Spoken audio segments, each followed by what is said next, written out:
Yes. Go ahead, Dr. Haskins. Hey, I just want to let you know I'm here, but I couldn't seem to get a picture loaded up or get my name on the slide on the screen. So, but I'm here. Oh, no worries. Welcome. Thanks So glad you're here. Yes, Angela. I just wanted to let you know I'm here. Yes, you made it. That's wonderful. Thank you so much. Uh-huh.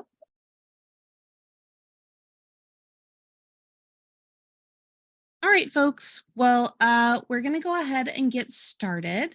Good afternoon. I'm so glad you're all here. Thank you for joining us. I just want to note that this session will be recorded and is going to be made publicly available on our YouTube channel within the next couple of weeks. I think that I know everyone here, but I just want to introduce myself just in case. My name is Bailey Sterling. I'm NNLM Region 3's Student Engagement and Marketing Strategist. And today I'm so excited because we'll be seeing the NNLM Region 3 2023 Spring Internship final presentations of Angela Landrum and Ciara Seals, both of whom are from the University of North Texas. Angela will be sharing with us some of the work she's done with AgriSafe, with whom we've collaborated on her internship experience. And Ciara will be discussing her work on improving how NNLM Region 3 collects and synthesizes membership data. In addition to our wonderful interns, the supportive staff of NNLM Region 3, who, like I said, some of which are joining us from TLA today, so thank y'all for being here, and Lewis Library staff. We also have with us Dan Burgard, University Librarian and Vice Provost for Scholarly Information Management. Dan is also the, that's at UNT Health Science Center, and Dan is also the Director and PI of NNLM Region 3. We have Brian Leaf, Executive Director of NNLM Region 3. And of course, the wonderful folks who served as our intern site supervisors. And these people oversaw and collaborated on the really important work, like the meat of the internships this semester. So those folks are Dr. Ciara Haskins, the Director of Total Farmer Health at AgriSafe Network, and Katie Pierce-Ferrier, Data Science Strategist at NNLM Region 3. There is one more person I would like to recognize, Dr. Anna Cleveland, Sarah Law Kennerly Endowed Professor and Director of the Health Informatics Program at UNT, serves as academic advisor for both of these amazing students, but unfortunately a family matter prevented her from attending today's session, so she asked that I read the following statement in her absence. Her statement reads, I would like to take this opportunity to express my appreciation to you, Katie Pierce-Ferrier and Jennifer Ortiz, for the mentoring you have provided to Ciara Seals and Angela Landrum this semester. The internship has given both of them a rich learning experience as part of their academic program. Without a doubt, the new internship model that NNLM Region 3 has developed offers creative opportunities for the interns to engage with a broader audience. Also, I want to thank Dr. Ciara Haskins and her staff from AgriSafe Network for working with NNLM Region 3 to offer this internship. On behalf of UNT, I want to thank you for the support that you, Brian, and NNLM Region 3 personnel give to the new generation of information professionals. We are proud of our collaborative efforts. So thank you, Dr. Cleveland, for that message today. And on that note, let's go ahead and get started. So I want to start this off by giving a brief overview of who we are, who NNLM is, for those who might not be familiar. In short, the Network of the National Library of Medicine, or NNLM, is the field force of the National Library of Medicine. We focus on health literacy, progress in the field of medicine, and improving public health. NNLM is divided into 7 regions. And you can see that on the map here on the right of your screen. It's divided into 7 regions, each of which has a regional medical library, or RML, that serves as headquarters for that region, spearheading and managing outreach efforts. So each one of these 7 regions that you see pictured on the map has an RML in each of them. And each RML serves their region in 5-year cycles. So Region 3, which I'll go back here, is the green region that includes Texas up to Nebraska and over to, I guess, as far east as Louisiana and Missouri. Those 7 states are Region 3, and the RML for those states is based at the University of North Texas Health Science Center in Fort Worth, Texas. Region 3 serves Arkansas, Louisiana, Kansas, Missouri, Nebraska, Oklahoma, and Texas. This office has served as RML from 2016 to 2021 and was re-awarded that honor for another 5-year cycle from 2021 to 2026. So let's get to what everyone's really here to see today. Ciara and Angela have been working diligently all semester to complete their robust projects. Their substantial efforts have opened doors for future NNLM Region 3 outreach efforts and have allowed us to assess new avenues that we can take to connect with the widely varied populations throughout our region.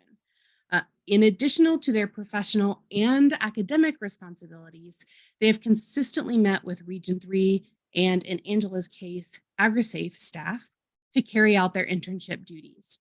Their presentations today fulfill their final obligations for our internship program.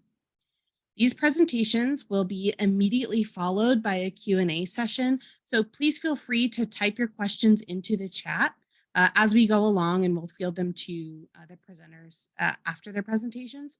Or when they're done presenting, you can feel free to unmute yourself as well. And with that, I'm going to go ahead and hand things over to Angela. Thank you so much, Bailey, for that wonderful introduction. Once again, my name is Angela Landrum. This is my final presentation for spring 2023. This is building a health provider directory for AgriSafe Network. Next slide.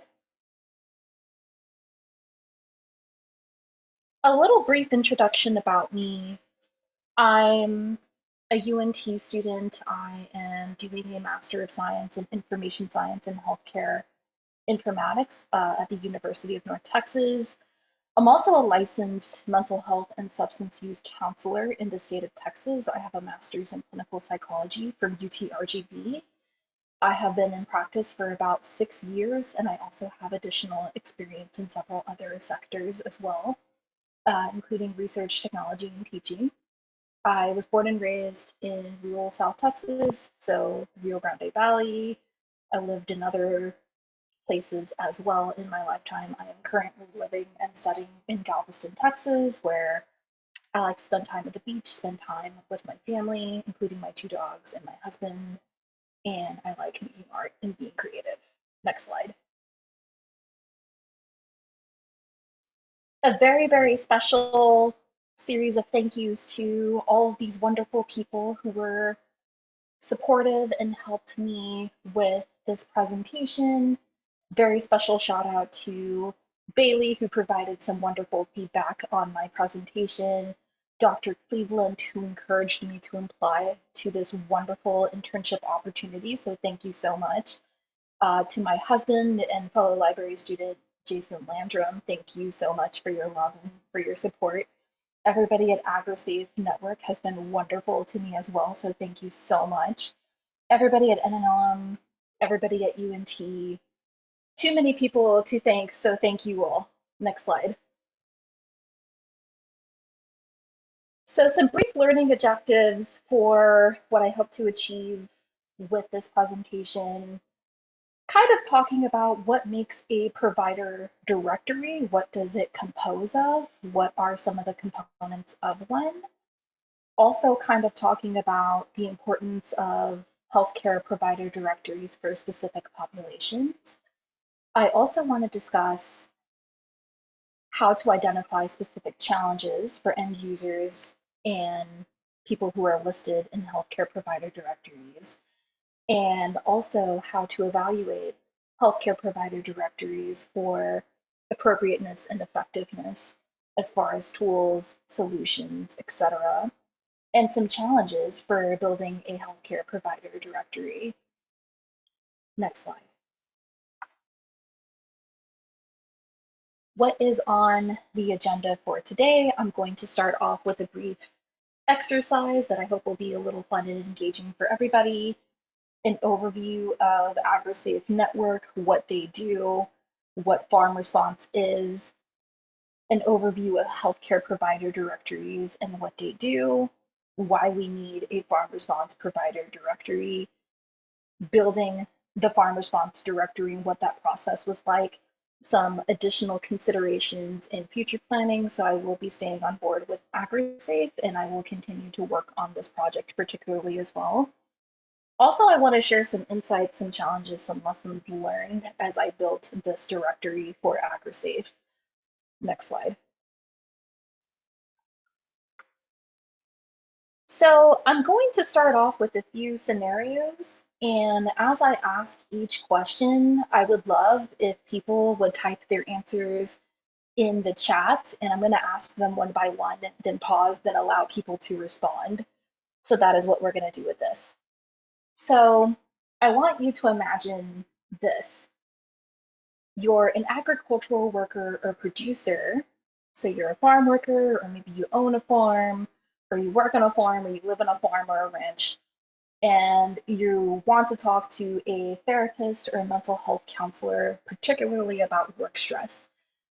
Where would you begin your search? And I'll give people a moment to write in the chat, maybe some potential places where they would look.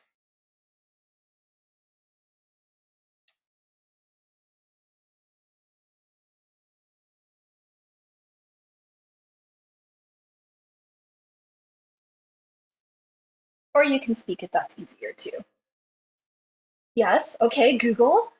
Google, internet, newspaper, some very, very, very good answers. Yes. Katie brought up the point about there might be stigma asking around. Okay. Very, very good answers. Thank you all so much for those wonderful answers. So maybe going through your primary care doctor, asking them for a referral, maybe asking your friends, but that could be risky, especially in rural environments or if you're living in a small town. Yeah, Google. Google, you can use Google for lots of things, including looking for a health provider. What about this particular issue? You have some health issues tied to your work as an agricultural worker or producer, and it's something specific to the field. So maybe dealing with a certain disease or a repetitive injury tied to your work. Where would you look for a physician? Probably these same places, right? So again, these are decent options for starting your search. Now, you're living on a farm and you're having trouble locating a specialist, a particular specialist where you live. And where could you look for the nearest specialist in your area? Or if there's no one near you, where could you find someone who could see you remotely? And these are all pretty similar answers. And normally people do turn to the internet, Google, asking their friends, but even those sources can be frustrating, and I will describe in just a few moments why. Next slide. Thank you, everybody, for those wonderful chat answers, by the way. So really briefly about AgriSafe. So they're an organization dedicated to health and safety of agricultural workers, farmers, and producers. They provide trainings for farm workers, for producers, and for healthcare professionals who work particularly with this community. And there's lots of videos, webinars, articles, very useful content on this website. There is also a 3.5-hour continuing education course for healthcare professionals called FarmResponse. So this course is available to therapists, to physicians, to anybody, nurses, anybody who's in healthcare who wants to learn more about how to better serve this population can take this training, get this nice little badge here. And yes, myself as a licensed mental health professional, I also took this training, so I too am also FarmResponse certified as well. Next slide. A few things about healthcare provider directories and tying this back into the first slide where I asked people, like, where do you go to find a specialist or a doctor who can address your needs? And people often turn to Google, the newspaper, just the internet, asking their friends. This quick study by doctor.com actually found that as of 2020, patients now rely on online sources more than provider referrals. So they're nearly twice as likely to look online for a provider. 56% of patients will consult an average of 3 online sources to find a healthcare provider, and that's average. Some other challenges, you could ask around for who's taking appointments. You could look on the internet and try to look for information on there. But some challenges for patients who are looking for a healthcare provider who can meet their needs is looking for somebody with appointment availability, looking for somebody who accepts their insurance, and even just finding somebody who understands their client's needs. The doctor that they're seeing may not know anything about agricultural work or any particular need that this client needs. Next question.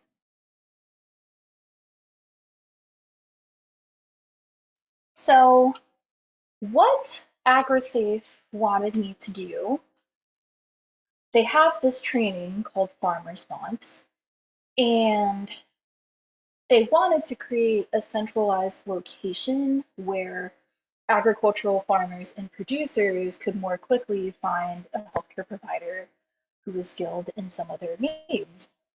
And my experience as a mental health provider, I have yet to encounter any specific directories for agricultural workers and producers. And for many of the directories that I have been listed on, I can't tell you the last time I have seen a filter specifically for agricultural workers and producers. So you have many filters or tick boxes that you can check off, and you can check off many things. You can check off what you're skilled in, so PTSD or trauma or things of that nature. You can check off special populations that you work with, right? So LGBTQIA or, things like that. And the thing is that I have yet to encounter anything that specifically filters for agricultural workers and producers. Next question, or next slide. So what did it take to build the FarmResponse directory? When I sat with AgriSafe and they wanted me to build this out, I kind of narrowed down my search criteria when evaluating specific tools, some features and capabilities that we might need for a provider directory. We also had a price range. So being a nonprofit, they only have so many dollars to work with per year.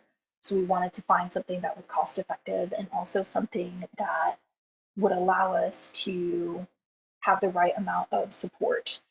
And in the end, I looked for something with distance search, the capability to search by zip code, something that can display maps, something that will customize forms, customize search as well. So there's many, many things that people could be searching for. And I encountered the Business Directory plugin, which is a WordPress plugin, and Zmaps, which is a free mapping software. Next slide. Just to give you a quick overview of what the backend looks like right here. When you're in the backend of the website, you can see kind of the layout for a typical WordPress managed website. And when you install this plugin, it actually puts the plugin on the side. When you click on directory, you can manage the directory from there. it creates a page. So the actual directory itself is within a page and it's displayed using a shortcode, which is highlighted in pink. I also got the maps from ZMaps to show using the highlighted green code that was provided to me from ZMaps. Next slide. So 3 major things that pretty much make up the bulk of the content of this provider directory: categories, tags, and form fields. So categories are basically displayed in the front end of the website, and I currently have it set up so that if you click on states, it'll open a drop down of all 50 states, and you can click on Texas and browse through Texas, or browse through Connecticut, or browse through whatever state you need. You can also browse by provider type. So for people who are not necessarily interested in something specific, but maybe they want to see what's there, well, this allows them to kind of browse. Tags are something, actually, next slide. I talk more about tags in the next slide. So tags actually what make up the bulk of the search feature. So I figured that it's a lot quicker if you tag using vocabulary and have the search look at these tags to pull up listings than doing anything else. So I'm actually coming up with a vocabulary, if you will, of possible words, things to tag, counselors, nurses, but also specialties. So maybe you want to talk to a therapist about grief or life stressors or things of that nature. So it also allows some pretty high customizable tags that allow you to search. Next slide. This is the front of the directory. About the top half of the page is chopped off, but that's okay. Pretty much this is what you see when you land on the directory itself. The maps are displayed right on the front, which is going to be populated with all the listings and will show all the FarmResponse certified providers in the United States. There's also a search box and a zip code box that allows you to find listings. And then if you peek in the bottom of the page, you can also see what I was talking about as far as categories. Providers are listed over here. States are listed on the right side over here. Next slide. This is what shows up when you actually search in the directory. So I listed myself because, I'm a licensed therapist, I'm FarmResponse certified, why not? And this is what actually appears in the search when you search for things. You see my name, a little bit of information about myself. The links are also hot, so if you click on phone, especially using mobile, you can actually dial that number. If you click on the website, you can actually go to the website. And I also set it up where you can actually view the location on a map as well and get driving directions to there as well. On the right, you also see the advanced search where you can search by keywords, kind of the tags that I was talking about earlier, state, zip code, a bunch of other things, and there's more that I'm planning to add to that too. So I added languages, insurance, accepting new clients, etc. Next slide. So some insights, challenges, lessons learned that I personally learned. Know your end goal. Try to get a feel of what the end product is going to look like and plan from the end. Do lots of research, do lots of planning. Know your audience. When I was looking at softwares or possible solutions to use, I was taking into consideration not just users, but also people who are going to be managing this directory and providers who might be listed on this as well. Don't be afraid to shop around, and also know that what worked for us is probably not exactly going to be the same thing that works for you. So don't be afraid to shop around. I probably talked to about 5 or 6 different salespeople trying to get a feel of what could work, gather feedback and lots of it. So as I continue my work with AgriSafe, there is a plan to kind of do a beta test on a certain subset of providers and get their feedback, and also be patient. It takes time to do this. Next slide. So I will be continuing my work with AgriSafe starting in May. So I am hopping back on board as a contractor. Um, I am basically going to make sure that everything is working as intended with this directory. I'm also drafting some statements regarding accuracy for end users. So also kind of having that language there.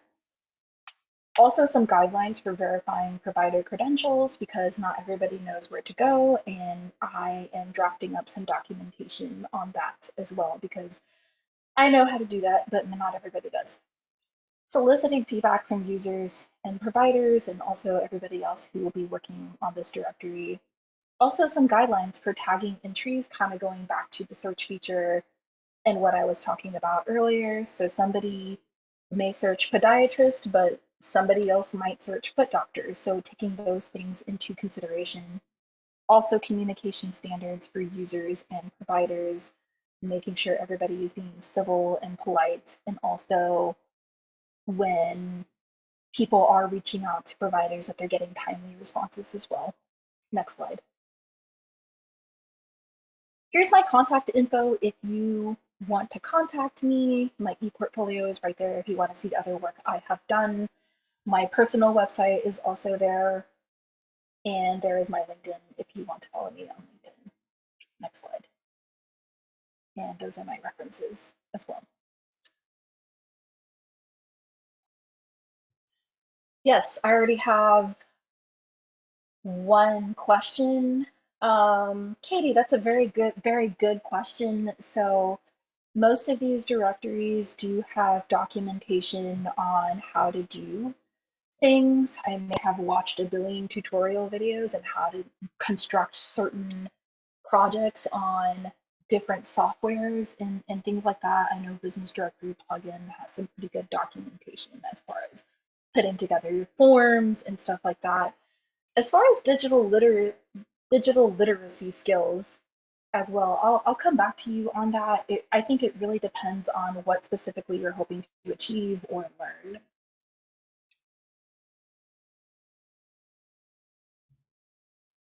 How do I plan to keep the guide current? As far as the directory itself, or kind of like my guidelines for the language or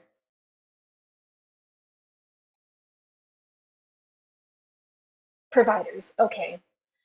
So I kind of sat on this question. Most directories that I have been listed on kind of ask you, or they reach out to you with an email saying, it's been 3 months since you've been with us. Can you please click this button to make sure everything is correct? Or 6 months. So this actually has a timer set up for, you can set the listing to expire in like 3 months or 6 months, and it will send an email. And then the provider can click on, yes, I'm a test. I mean, yes, Natalie, thank you. Great question. So I think that my education has definitely prepared me for this project in particular, very much so. So once again, I am a licensed counselor, so I am very empathetic with some of these struggles that providers face as far as being listed on directories, finding clients, having clients reach out to them, etc. So I drew on a lot of my own frustrations and experience with navigating these platforms as well. My program at UNT has also prepped me with a lot of technological knowledge and skill too that I needed to put this together. So everything has been wonderful. I didn't feel like I was ill prepared at all. I think it was perfect for everything. AgriSafe was the right place for me, for sure. Thank you so much, Angela. I know that people may continue to have questions. And if you do, feel free to type them in the chat or email them to me. I'll put my email in the chat and I'll make sure to forward them to Angela. But we do want to go ahead and move on to Ciara's presentation. Thank you so much for this great presentation, Angela. It's really interesting to see the cool work that you're doing with AgriSafe. Thanks. All right. And with that, I'm going to hand everything over to Ciara Seals. Thank you, Bailey. Good afternoon, everyone. My name is Ciara, and I will be presenting on the data internship that I completed with NNLM Region 3. Next slide. So a little bit about me. I am currently a graduate student. I'm currently a graduate student at UNT, and I'm also in the Information Science Health Informatics program. I began this internship in January of this year, and I'm also currently working at the local health department in Houston as an epidemiology liaison.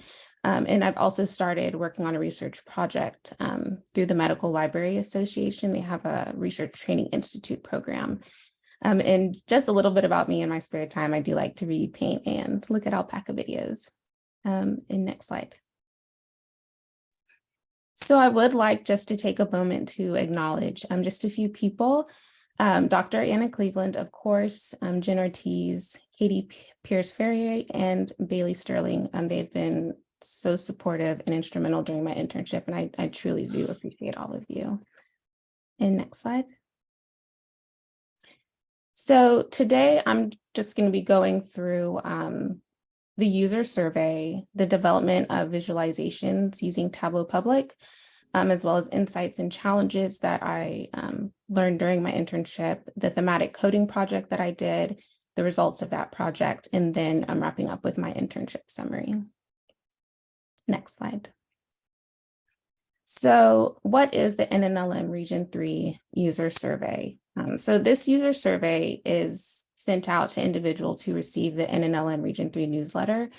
And so basically the survey requests information like their location, their title or profession, if they are affiliated with an NNLM, and then any feedback on offerings they would like to see provided by NNLM, and also what they find valuable through the offerings. Next slide. As far as developing the visualizations, so in the next few slides, you'll see some visualizations that I created using Tableau Public. Tableau Public is basically a visual analytics software that allows for analyzing and visualizing data in order to make more data-driven decisions. So for this project, I basically had to start out familiarizing myself with the data sets. And from there, then I cleaned and began to analyze them within Excel. I then had to verify, though, with Katie and Jen, the information that was being sought out, just to make sure that I was going to disseminate the correct information. I needed to make sure that I was interpreting it correctly as well with people who were subject matter experts. After that, I then compared year 1 and year 2 in order to gain the insights into any gaps in any progress based on the data. And then I transferred the data to Tableau Public in order to begin visualizations to showcase that information that we found. Next slide. So this first dashboard, the first graph you see on the top left-hand side, that is showing year 1 and year 2 side by side with the contrasting colors. And that's illustrating the survey participants that are affiliated with an NNLM org. So what that graph shows us is that there's a positive trend in year 2 with more individuals showing that they are affiliated with NNLM than the previous year, as well as less people being unsure of whether they were indeed affiliated. The graph in the top right-hand corner, that illustrates just some of the professional titles of participants, and the largest font coinciding with the highest number recorded, which, as expected, was librarian. However, it is great to see that there is a diverse group of professionals that are actually engaged with Region 3. The bottom 2 graphs, illustrate the comparison of year 1 and year 2 respectively. And these graphs represent the amount of individuals that took part in the user survey based on their zip code. So of course we see that Texas leads the way in both graphs. But what was really great to see was in year 1, we didn't have any responses from Nebraska. And then in year 2, we had 8. And so with that, all 7 states within the region were engaged, as well as just going from 0 to 8. That's a pretty large jump. So it's definitely a positive sign as far as engagement. And next slide. So this dashboard starts off the top 2 graphs. They're representing classes actually taken. And so year 1 on the left and year 2 on the right. And what we see here is that the majority of participants are saying that they take between 1 and 3 classes, with an increase in overall number of classes taken in year 2. The number of people who also took 6 or more classes also increased in year 2, which is great. The graph that we see on the left-hand side, so I have a comparison of year 1 and year 2, top and bottom. And what that is showing us is what the participants found to be the most valuable. And so obviously in both years, the training and professional opportunities definitely is the highest. But in year 1, we didn't see document sharing at all. And then in year 2, we see it become the second highest perceived valuable offering in year 2. Now I did so the next slide is going to have the same top and side graphs, but why I did that in 2 different dashboards is because of the response box that you see, the free text on the right-hand side. And so what that is showing us is just responses that we received from participants, or free text responses from year 1 and year 2.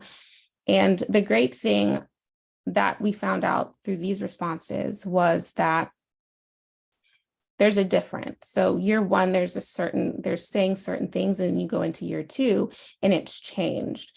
And that's a good sign, because that means that those wants are being addressed, and therefore the participants are wanting to expand their resources that they're receiving, and they're wanting to continue to rely and seek that through NNLM Region 3.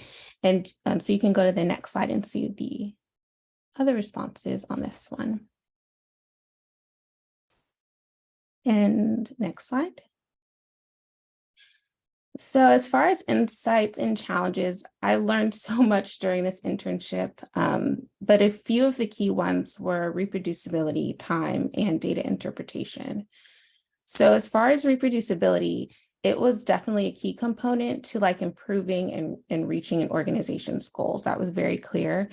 The creation of a data dictionary was certainly a helpful measure in allowing for someone that comes after me to be able to know the basis of what certain definitions and factors mean while they're analyzing and interpreting the data themselves. So in order to have a true comparison of the data, reproducibility definitely stood out to me as something that is required. And then time. Time was my biggest challenge during this internship. I was able to assist with creating a data dictionary, helping out with the user survey, and also a thematic coding project. And for the thematic coding project in particular, it's what I'll be presenting is only in the beginning stages. I would have liked to do a bit more with that, but just due to time constraints, I mean, it's a very large project. I just wasn't able to see it all the way to the end, but I definitely would have wanted to if time allowed us. And then data interpretation. So as far as data interpretation, it was a challenge, but it was a challenge that for me turned into a very important insight. I noticed when cleaning and analyzing the data, specifically for the user survey, the importance of understanding what the organization wanted. And like I said earlier, I had to go back to Katie and Jen to ask them and just verify that I was interpreting the data correctly. And that's just because in order to be able to disseminate the correct information accurately, I do have to make sure that I'm interpreting that information as it was intended. Next slide. So as far as the thematic coding project, so a thematic analysis is a methodology that you basically read through the data to identify patterns in meaning to properly identify themes within the data. So after completing a literature search on what exactly that thematic analysis was in the process, as well as best practices, it was clear that thematic analysis was the best fit for this type of project. It takes into consideration the role of the participants. It's definitely less complicated than some other qualitative analysis. And just that focus on the identification of patterns was key. And next slide. So we began by just doing a general assessment of the data, which just involved grouping the classes by topic, and we chose to focus on data classes.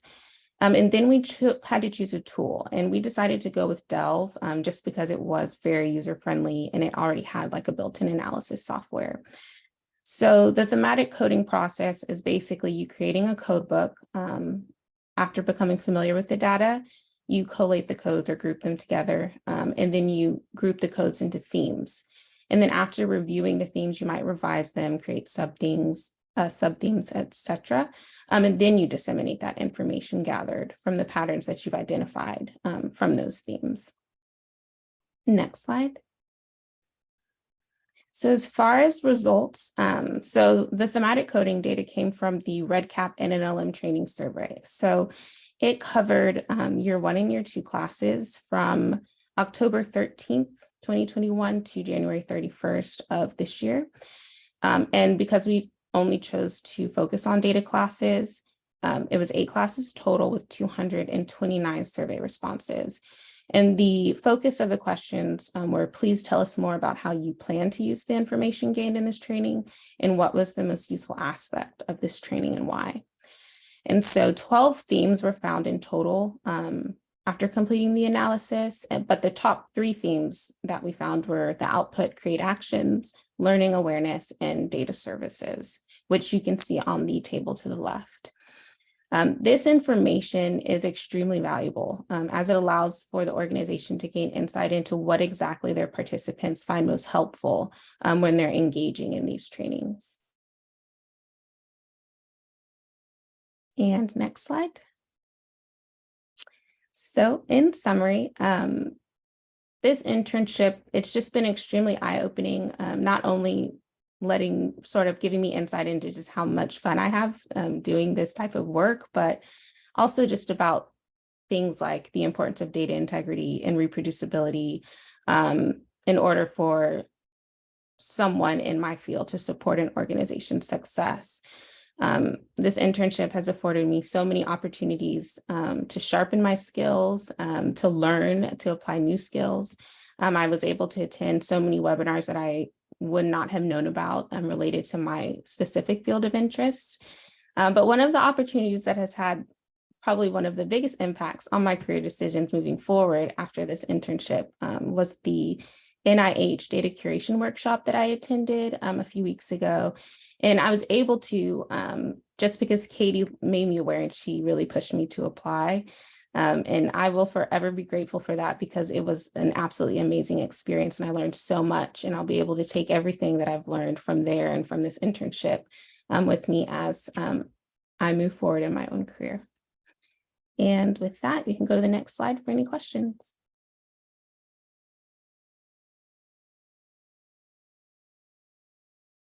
Okay, let me look at the chat.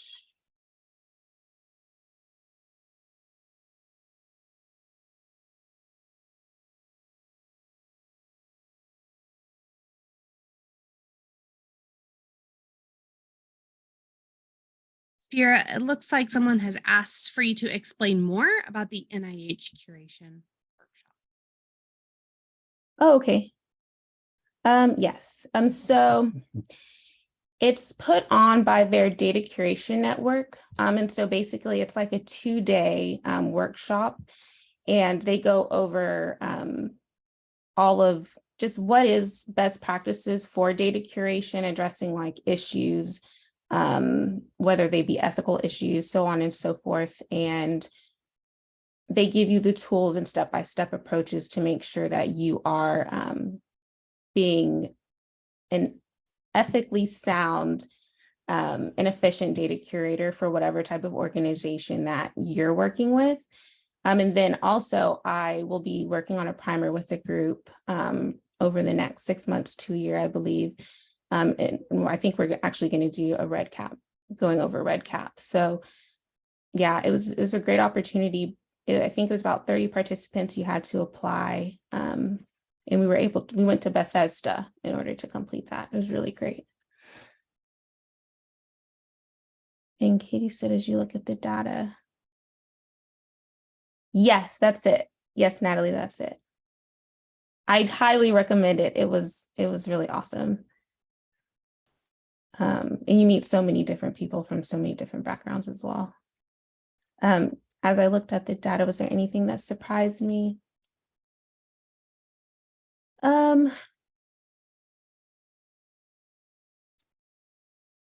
Surprised me. I don't know if I would say like that it surprised me per se, but I think what stood out to me the most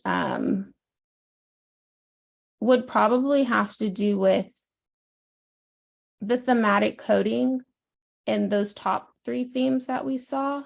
I definitely learned a lot having to do the thematic analysis. I would have thought that there would be a greater emphasis just on the data services for people who are taking data classes. But after having to like sift through and actually analyze it, I do understand now that the participants aren't just looking and taking these classes just for that information. They are taking it to do something with it, which is what we want. And so I think that helped me to understand how I should better go forth with doing analysis, like not having my own opinion on what it would look like and just seeing what the data shows. I hope that answered the question. I mentioned that time was a factor. If I had more time with this project, what would be my next steps? So my next steps, I would want to keep going. I would want to move on to the next set of classes and do another analysis and just go through each of them. And then I would assume that after completing that for each of the groups, we would then go in and do an overall comparison and see which group of classes were most valuable from there, to do like a higher level view of things. Thank you, Nisha.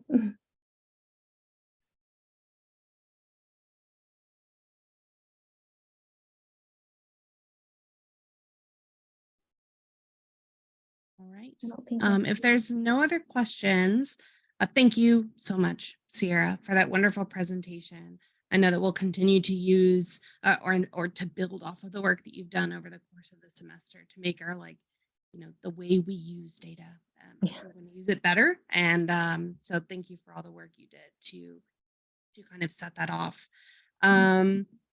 If y'all have any questions, again, please feel free after the presentation today, a week from now, a month from now. If you have any questions for these wonderful students, please feel free to send me an email. And I'm happy to forward it to them or connect you to them.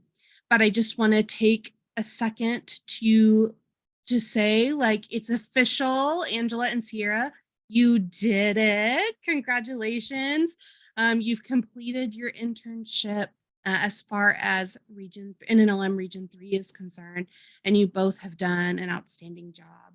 I wish we were meeting in person so that you could hear the applause that I know that everyone is giving you and the applause that you deserve, because you both did really meaningful, high impact work, and so much of it in such a short period of time over the course of the semester. So thank you so much to both of you for sharing your talents with NNLM Region 3 and also with AgriSafe Network this semester. It's been really wonderful working with you. So congratulations. And please read and feel all of the wonderful congratulations that are rolling in the chat too. You deserve it.